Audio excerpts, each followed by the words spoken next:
ዛሬ ምርጥ የሆነ ያነባበሩ እንጀራ እንዴት እንደሚሰራ ሳያችኋለሁ። አሁን ቀጥታ ወደ አሰራሩ ላይክ እና ፎሎ ማድረግን እንዳትረሱ። በመጀመሪያ ባበሻ እርሾ በጥብጡን እንበጠብጥና እናሳድረዋለን። ያዘጋጀሁት ያበሻ እርሾ ይሄ ነው። ያዘጋጀሁትን ያበሻ እርሾ ሳህኔ ውስጥ ጨምረዋለሁ። ይሄ የተዘጋጀው የጥቁር ጤፍ ዱቄት ነው። የተዘጋጀውን የጥቁር ጤፍ ዱቄት ከእርሾ ጋር አደባልቄ አስቀምጠዋለሁ።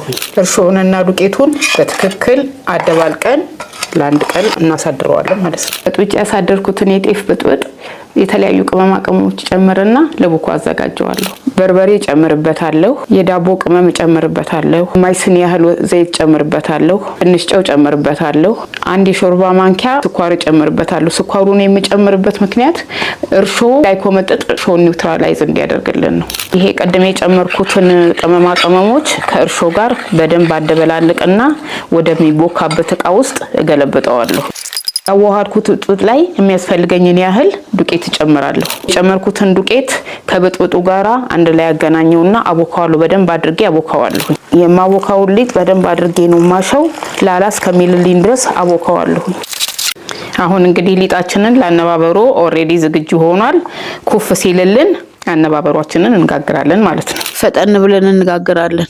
በስማም በጣም እንዴት የሚያምራው አነባበሩ ነው የጋገርነው።